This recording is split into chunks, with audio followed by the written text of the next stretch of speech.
폴란드로 수출되는 FA-50 전투기는 단순히 기존에 가지고 있던 전투기를 수출하는 게 아닌 새롭게 레이시온 팬텀 스트라이크 A4 레이더와 중거리 공대공 미사일이 결합되어 개량된 기체를 출고했다는 점입니다. 거기다 스나이퍼 타겟팅 포드와 기존의 작은 작전 반경을 개선하기 위해 대용량의 대형 외부 연료 탱크 및 프로브 방식의 공중 급유 시스템을 장착해 미국의 F-16 전투기만큼의 성능으로 끌어올렸습니다. 현재 아일랜드, 스페인, 불가리아, 핀란드는 각각 고등훈련기, 경전투기 교체 수요가 있어 파리 에어쇼 전시장에 전시된 FA-50 전투기는 물론 KF-21 전투기를 바라보는 눈이 그 어느 때보다 진지했습니다. 이번 에어쇼에서 카이의 부스에 가장 많은 관심을 보인 곳이 바로 아일랜드입니다. 아일랜드 언론에서 아주 흥미로운 기사를 기재했습니다. 바로 아일랜드의 한국항공우주산업 카이를 추천해주고 연결시켜준 게 바로 미국 로키드 마틴이라는 것입니다. 또한 FA-50 전투기를 적극 추천한다며 로키드 마틴은 아일랜드뿐만 아니라 현재 유럽의 나토 회원국이 아닌 국가들에게 골고루 추천 중이라고 합니다. 단순히 생각한다면 로키드 마틴과는 서로 경쟁업체인데 왜 대한민국에 FA-50 전투기를 추천하는 것일까요? 여기에는 국제적인 문제가 있습니다. 우선 아일랜드는 나토 회원국이 아니어서 유럽 통합 군사 레이더 시스템이나 나토의 장비 혜택을 받을 수가 없습니다. 그런데 아일랜드 주권이 미치는 영공의 골치 아픈 문제거리가 등장하기 시작했습니다. 바로 러시아 군용기가 자기 집 안방 드나들듯이 아일랜드 영공을 침범하기 시작한 것입니다. 러시아 군용기가 침입할 때마다 민간 항공기들이 이를 우회하려다 연착하거나 비행거리가 길어지는 등 막대한 경제적 피해를 초래하자 아일랜드 공군은 영국과 미국에게 도움을 요청했습니다. 특히 러시아가 우크라이나 전쟁을 일으키면서 아일랜드 내부의 경각심이 더 커질 수밖에 없었습니다. 미국 정부에서는 로키드 마틴에게 이 문제를 넘겼고 로키드 마틴에서는 F-16 전투기 구입을 추천해 주려고 하였으나 생산 속도가 너무나도 느리기에 어쩔 수 없이 대한민국의 한국항공 우주산업 카이를 추천해 준 것입니다. 거기다 동유럽의 폴란드가 구매한 FA-50 전투기를 비롯해 수많은 방산 무기들의 납기는 물론 성능까지 완벽에 가깝자 이번 파리 에어쇼에서 많은 관심을 가지고 지켜보게 된 것입니다. 대한민국의 KF-21 전투기를 비롯해 FA-50 전투기까지 항공 기술력을 서유럽의 나토에서도 공식적으로 성능을 인정하면서 대박 행진을 이어가고 있습니다. 프랑스와 독일, 스페인과 영국 등 유럽의 많은 국가와 캐나다, 미국 등 수많은 나라가 가입되어 있는 북대서양 조약기구인 나토는 국가적 안보 문제에 의견을 제시하고 최종 결정에 큰 영향을 끼칩니다. 그런데 나토에서 대한민국의 항공 군용기를 아시아 최초로 가망인증 상호인정 추진을 해준다는 합의서를 체결해 모두를 깜짝 놀라게 했습니다. 오늘은 이게 어떻게 된 일인지 가망인증 상호인정 추진 합의서는 무엇인지 알아보도록 하겠습니다. 프랑스 파리 르브르제 공항에서 열린 파리 에어쇼에 한국항공우주산업 카이가 참여해 KF-21 전투기와 FA-50 전투기를 선보이며 유럽 전투기 시장에 진출하기 위한 계획을 발표했습니다. 카이는 이번 파리 에어쇼 현장에서 아일랜드, 스페인, 불가리아, 핀란드 등 유럽 국가들의 대표단을 만나 KF-21 전투기를 비롯해 FA-50 전투기 수출을 위한 진지한 논의를 이어가며 우호적인 분위기를 만들었습니다. FA-50 전투기와 KF-21 전투기 도입을 고민하고 있는 국가들이며 폴란드가 FA-50 전투기 48대를 도입하는 계약을 체결하고 얼마 되지도 않아 1차 수출 물량을 인도받아 현지에서 실전 배치를 시작하는 모습을 지켜봤습니다. 또한 말도 안 되는 빠른 도입 속도와 성능에 만족하고 있다는 사실에 주목하고 있습니다. 미 공군은 F-16 전투기의 퇴역이 시작되기 전에 F-35 전투기를 도입하겠다고 밝혔었는데 이번에 보도된 내용을 보면 완전히 입장이 달라진 걸 확인할 수 있습니다. 실제로 F-16 전투기의 수명 연장과 개량 계획에 따라 F-35 전투기 도입 숫자가 달라질 수도 있습니다. 그도 그럴 것이 미 공군은 현재 운영 중인 F-16 전투기를 F-35 전투기로 교체하는 과정에서 계획에 없던 막대한 비용 증가와 일정 지연으로 고생하고 있습니다. F-35 전투기를 도입하기 위해 운영하고 있는 F-16 전투기를 전부 바꾸는 것은 많은 유지비로 인해 불가능하다는 것을 미국에서도 인정하고 있으며 결국 이렇게 되면 대한민국 KF-21 전투기가 주력 전투기로 배치될 가능성이 가능성이 높아집니다. 실제로 미국의 군사 전문가들은 모든 F-16 전투기를 F-35 전투기로 대체하겠다는 미 공군의 계획은 애초에 현실성이 없는 계획이었다고 말하고 있습니다. 즉 5.5세대, 6세대 전투기들이 엄청나게 고도화된 기술이 집약된 기체가 되겠지만 그만큼 이를 개발하고 운용하는 데 막대한 비용이 들 것이기 때문에 이를 운용하는 나라는 일부 국가에 한정될 것이고 미국 최고 성능의 F-22 전투기도 수출되지 않는 마당에 6세대 전투기를 수출하는 나라도 구입하는 나라도 없을 것입니다. 그렇기에 6세대 전투기가 등장한다고 하더라도 결국 KF-21 전투기가 활약할 것이라는 이야기가 됩니다. KF-21 전투기는 현재 기준으로 개발되는 최신형의 전투기임은 부정할 수 없으며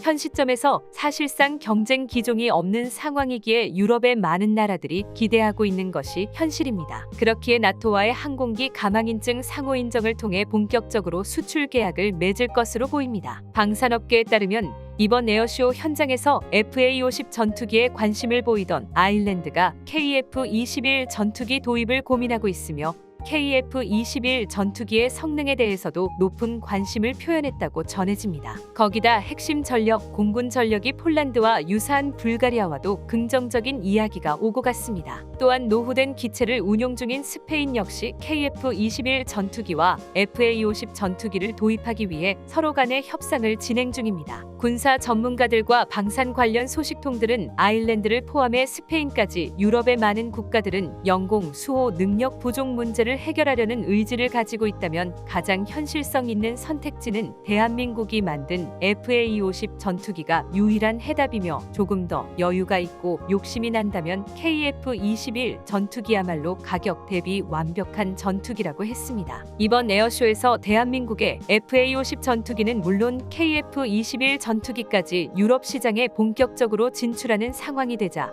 하나시스템이 레오나르도와 A사 레이더 선행 모델 수출 조건 합의서를 체결하기에 이르렀습니다. 하나시스템은 레오나르도와 함께 기술 우위와 가격 경쟁력을 모두 확보한 A사 레이더 공동 개발을 추진할 예정으로 유럽 시장 진출을 앞두고 새로운 판로를 개척한 것으로 보입니다. 현재 유럽 시장에서는 FA-50 전투기도 인기가 많지만 KF-21 전투기는 더 큰 인기와 관심을 모으고 있습니다. 그 이유는 바로 KF-21 전투기가 대한민국 기술력이 집합된 최신 기체라는 점입니다. 최근 미국 군사매체에선 미 공군이 F-16 전투기의 운용기한을 20년 이상 늘리기 위해 수명 연장 프로그램과 성능 개량 프로그램에 엄청난 자금을 쏟아붓고 있다고 보도하였습니다. 중국은 당장 KF-21 전투기의 양산 소식을 듣자마자 J-20 전투기의 전면적인 성능 개량을 공개했습니다. 중국 정부의 이러한 행동을 분석해보면 한국의 KF-21 전투기에 대해 얼마나 두려워하는지 한눈에 보여주는 결정적인 행동이라 볼 수 있습니다. 결정적으로 KF-21 전투기는 4.5세대가 끝이 아니라 스텔스기 개량도 동시에 병행하며 진행하기 때문에 머지않은 미래 중국은 KF-21 전투기를 상대해야 하는 상황에 놓였습니다. 하지만 과거 개발을 시작하던 당시만 하더라도 현재 같은 개발 상황이 전혀 아니었던 건 분명한 사실이었습니다. 한국의 KF-21 전투기는 원래 구형 전투기를 대체하기 위하여 개발에 착수했었는데요. KF-21 전투기의 개발을 진행하면서 4.5세대뿐만 아니라 차세대 전투기 기체의 성능도 필요함에 따라 전투기 대량 생산 시 더욱 고난도의 기술력을 요구하게 되었습니다. 그 중에서도 무장 관련 문제가 핵심이었습니다. 전투기의 무장량을 맞추기 위하여 기체의 동체를 제작하는데 더욱 가볍고 튼튼한 복합 소재 기술들을 필수적으로 개발해야만 하기 때문입니다. 하지만 아쉽게도 이러한 전투기 제작 기술은 최상위 강대국들만 가능했습니다. 첨단 기술 개발 과정 속에서 웬만한 국가는 어림도 없이 전투기 개발에 실패하고는 했는데요. 그런데 한국은 다른 결과를 도출해냈습니다. 우리나라는 과거부터 시작한 무기 제조 공법의 노하우와 최첨단 제조업을 바탕으로 전투기 제작에 도전했습니다. 결정적으로 대한민국의 철강 기술은 세계적으로도 매우 뛰어남과 동시에 FA-50 전투기의 설계 노하우와 미국 로키드 마틴에서 일하던 박시몽 선생님의 기술 도움으로 KF-21 전투기 생산 라인 구축에 비로소 성공한 것입니다. KF-21 전투기에 새롭게 적용될 차세대 신기술 소식이 전해졌습니다. 이번에 새롭게 작성된 한국항공우주산업의 보고서에 따르면 KF-21 전투기의 기체 보강을 위한 선행기술 연구 시험을 통해 기체에 적용할 수 있는 티타늄 합금 신소재 개발을 성공적으로 완료했다는 소식입니다. 여기서 멈추지 않고 더 나아가 기체에 적용될 최첨단 기술 개발 전황을 설명했습니다. 그런데 관련 보고서의 내용이 꽤나 구체적입니다. 기존보다 빠르게 발전된 형태를 보여줬기 때문에 중국 공군처럼 KF-21 전투기를 직접 상대하게 되는 주변 적국들을 더욱 긴장하게 만들 수 있는데요. 보고서의 내용에 관하여 과연 무슨 내용이 담겨 있었길래 중국이 이토록 긴장하게 된 것일까요? 현재 한국항공우주산업의 새로운 발표문에 따르면 KF-21 전투기의 제작 방식이 기존보다 더욱 신뢰성을 높인 차세대 티타늄 합금과 탄소섬유 복합재를 포함해 세미 모노코크 형식으로 미사일 무장창의 무게를 견디기 위하여 기체 보강을 위한 다양한 금속 및 비금속 복합재를 국내에서 직접 개량화하면서 기체의 동체 설계가 최적의 효율성을 낼 수 있게 변경된다고 언급했습니다. 신소재 개발에 대해 우리나라가 채택한 방식은 계단식 국산화 방식인데요. 티타늄 합금 등 복합 신소재 연구를 통해 완벽한 국산화에 조금씩 다가가고 있습니다. 이를 보여주듯 한국항공우주산업의 발표문도 기체 내구도를 위한 신소재 개발과 부품 국산화율이 주된 내용을 차지하고 있습니다. 특히 KF-21 전투기에는 모듈 설계 방식을 최초로 적용한 국산 전투기로서 대량 제조에 최적화되어 있습니다. 게다가 복합 소재 공용성까지 갖추는 데 성공했기 때문에 기존 한국항공우주산업이 제작하던 FA-50 전투기 대비 KF-21 전투기의 조립 방식 최적화를 약 260% 정도로 2단계 이상 향상시키는 데 성공했는데요. 이렇게 한국형 전투기의 성능이 공식적으로 확정됐습니다. 그러자 중국 공군은 난색을 표출했고 비상이 걸렸습니다. 모두가 알다시피 한국의 KF-21 전투기는 5세대 이상 올라갈 수 있는 잠재성을 가지고 있으며 이러한 잠재력에 대해서 중국의 J-20 전투기와 J-21 전투기 등 중국산 짝퉁 전투기들과 비교 대상이 되고는 합니다. 그러나 중국의 사례처럼 우수한 전투기를 만들어도 효율적인 생산 라인을 계획하지 못하면 허사입니다. 또한 전투기의 규모의 경제를 확보하지 못한다면 가격이 높아지고 생산 비용에도 부담이 생깁니다. 하지만 대한민국의 첨단 기술력이 집합된 차세대 스마트 공장이 KF-21 전투기를 제작함에 따라 생산 능력과 효율성을 극한으로 향상시켜 기체 생산 단가를 낮추는데 엄청난 도움을 준 것인데요. 목표를 향해 하나도 빠짐없이 치밀한 설계를 갖추면서 필요한 부품들을 전부 국산으로 뒤바꾸고 있습니다. 또한 여기서 만족하지 않고 KF-21 전투기의 구조적 안정성을 더 높이는 방안을 모색하고 있다고 밝혔습니다. 현재 KF-21 전투기의 벌크헤드는 항공기용 알루미늄 합금으로 제작되어 있습니다. 벌크헤드는 항공기 안에 수직으로 세워지는 격벽으로 비행 시 가해지는 감압을 버텨내야 하는 구조물입니다. 만일 벌크헤드가 파손된다면 정상적인 비행은 불가능하고 심각한 경우 전투기가 공중분해되거나 실속하여 추락으로 이어질 수 있기 때문에 내구성이 매우 중요한 부분입니다. 이 때문에 시험용 기체 구조물의 모든 방향에 하중을 가하는 수천 시간의 테스트를 통해 내구성을 시험합니다. KF-21 전투기 역시 시험기 2대를 제작하여 정적 구조 시험과 비행 하중 시험을 현재에도 시행하고 있습니다. 현재 진행 중인 하중 시험은 알루미늄 벌크헤드가 아니라 개발 중인 티타늄 벌크헤드인데요. 제작된 티타늄 벌크헤드를 테스트해본 결과 전통적인 단조 방식 대비 97%의 인장 강도를 갖고 있다고 합니다. 이를 통해 기존 방식과 비슷한 강성을 가지면서도 제작 비용은 20분의 1 수준이라고 합니다. 한국형 훈련기 T-50의 시제기 동체를 제작할 때만 하더라도 대한민국이 미국 로키드 마틴의 제작 기술을 어느 정도 이전받아 제작하는 것에 머물렀지만 지금은 전혀 다른 형태입니다. 한국형 KF-21 전투기는 세계에서 가장 연식이 최신형인 전투기이며 과거에 개발되었던 전투기들과 달리 티타늄 복합 소재를 동체에 적용하였기에 기존 구형 전투기와 비교가 불가능합니다. 이러한 스텔스 디자인은 적의 레이더의 실제보다 훨씬 작은 형태로 포착되어 KF-21 전투기는 현존하는 전투기 중 스텔스 성능이 가장 뛰어난 것으로 평가받고 있습니다. 세계가 인정하다시피 한국의 전투기 개발 사례는 같은 선진국과 비교해봐도 기적과 같은 역사를 직접 보여준 것입니다. 또한 KF-21 전투기의 개발 과정을 예시로 보면 시제기 제작부터 설계 및 100% 국산 기술 조립 방식을 적용하며 검토 및 보안 점검을 지속적으로 실시하였습니다. 이 과정 속에서 데이터를 꾸준히 생성한 뒤 최종 결과로 조립 방식 전체를 한국이 직접 개발하는 데 성공한 스마트 팩토리 3D 금속 프린팅과 접합한 뒤 마지막으로 KF-21 기체 내구도를 테스트하는 시제기 이후 본격적인 전투기의 생산 라인을 통해 기존보다 3배 이상 빠르게 전투기 조립이 가능하다고 한국항공우주산업이 언급했습니다. 또한 KF-21 전투기에 탑재할 미사일과 무기들을 더욱 많이 탑재할 수 있게끔 폭장량을 대폭 늘리는 방식에 대해 기술 개발을 지속적으로 진행해 왔습니다. 이 방식의 핵심 사항은 가벼우면서도 무장량을 견딜 티타늄 합금 같은 최첨단 복합 소재를 동체 제작에 사용하는 것이었습니다. 최첨단 전투기를 개발할 수 있는 세계 국가의 수는 아무리 많아도 5곳 안팎에 불과합니다. 게다가 한 번에 운영할 수 있는 전투기의 수는 일반적으로 300대가 평균적입니다. 방공이든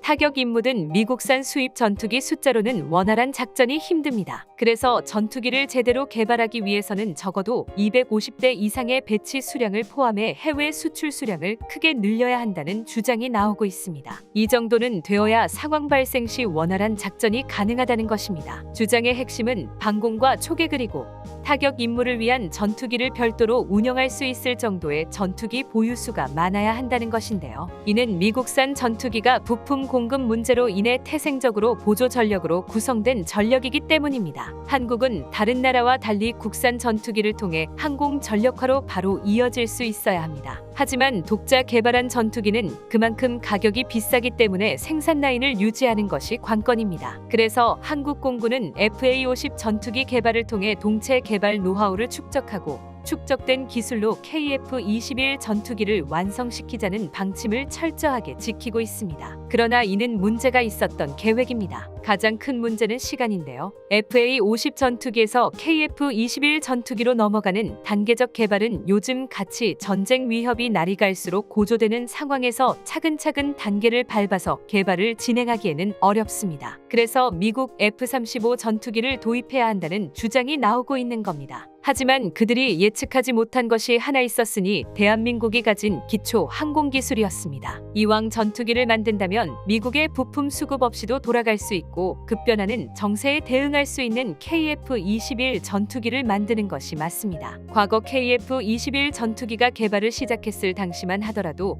현재 KF-21 전투기 개발 상황은 허풍처럼 들렸을 겁니다. 우리 대한민국이 KF-21 전투기의 개발 성과를 연속적으로 공개하기 시작했습니다. 전 세계에 보란듯이 KF-21 전투기의 비행 실력을 선보이고 있는데요. 단자기와 복자기의 편대 비행은 물론 한국판 타우러스 미사일을 탑재해 비행하는 모습도 공개했습니다. 이쯤 되면 한국의 항공 전력 수준을 인정할 수밖에 없는 상황이 된 것인데요. 무엇보다도 KF-21 전투기 전용 공대공 미사일에 질화갈륨 소자 기술을 적용시켜 성능 향상에 성공했습니다. 전투기 미사일에 탑재하는 질화갈륨 소자 관련 기술은 미국에서도 1급 극비로 다루는 기술입니다. 하지만 대한민국이 개발을 빠르게 성공한 이유는 간단했습니다. 대한민국의 최첨단 반도체 기술력이 군사무기 반도체 개발에도 그대로 적용되었기 때문입니다. 전자통신연구원은 연구를 통해 차세대 질화갈륨 전력을 공급해주는 스위치 소자 개발에 성공했습니다. 스위치에 필요한 소자 수는 대폭 줄이면서도 출력은 더 높여주는 매우 우수한 방식을 채택했습니다. 기존과 비교해보면 부피는 최대 450배,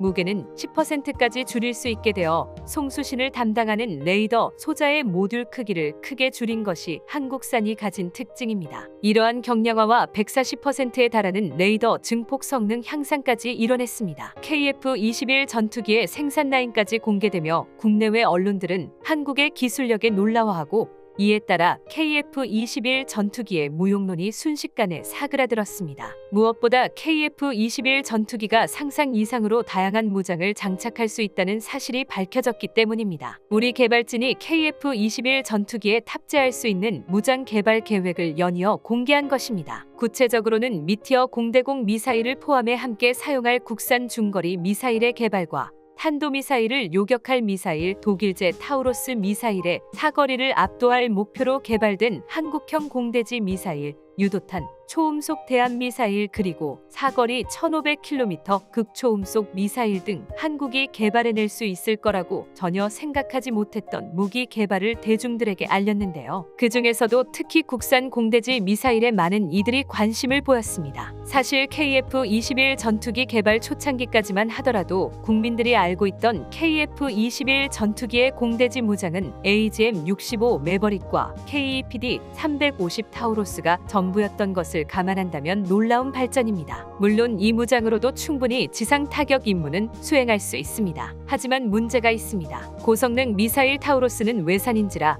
KF-21 전투기에 무장할 만큼의 충분한 수량이 없다는 것입니다. 그러한 이유는 단가가 너무 비싸기 때문인데요. 타우로스의 발당 단가는 20억 원이 넘습니다. 이마저도 당시 경영 위기를 겪던 타우로스사를 압박해 가격을 반절로 깎아내린 성과였습니다. 하지만 그럼에도 불구하고 타우로스의 가격은 비쌌고 원래 도입 예정이었던 미국산 순항 미사일을 탑재했다면 한 발당 30억 원을 냈어야 했으니 이는 확실히 예산을 알차게 썼다고 칭찬해야 할 정도인데요. 하지만 결론은 타우로스 미사일도 외산 미사일이고 한 번 쏘기도 힘든 비싼 가격에 일정 간격으로 교체해야 하는 소모품이라는 점을 생각하면 정비, 유지보수 금액도 지속적으로 발생할 수밖에 없습니다. 그래서 현재 우리 군이 보유 중인 KEPD-350 타우로스 미사일은 약 260발입니다. 보유량이 260발인 이유는 유사시 북한에 위치한 700여 개의 핵심 시설을 타격할 때 공군에게 할당된 250개의 표적을 파괴하기 위해 필요한 최소 수량이 250발이기 때문입니다. 공군의 분석에 따르면 오발 등 여러 문제를 고려했을 때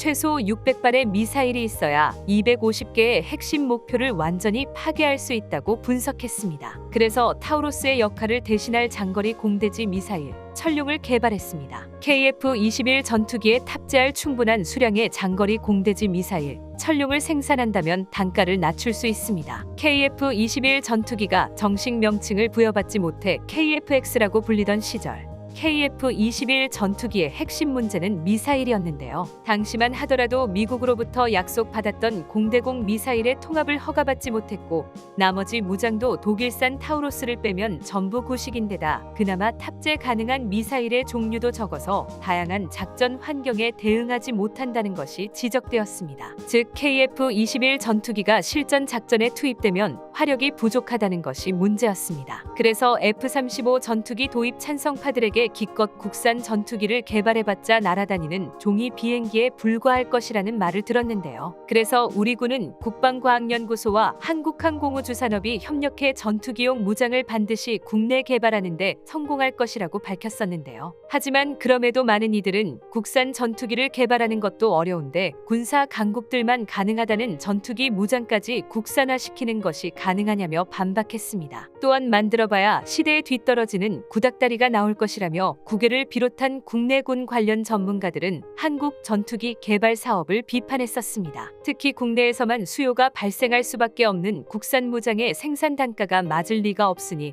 미국산과 비교해 가성비 측면에서 압도적으로 밀려 예산까지 낭비할 게 뻔하다는 것이었는데요. 하지만 우리 군이 예상을 훨씬 뛰어넘는 첨단 무기들을 속속 공개하면서 부정적인 여론이 서서히 긍정적으로 바뀌기 시작했습니다.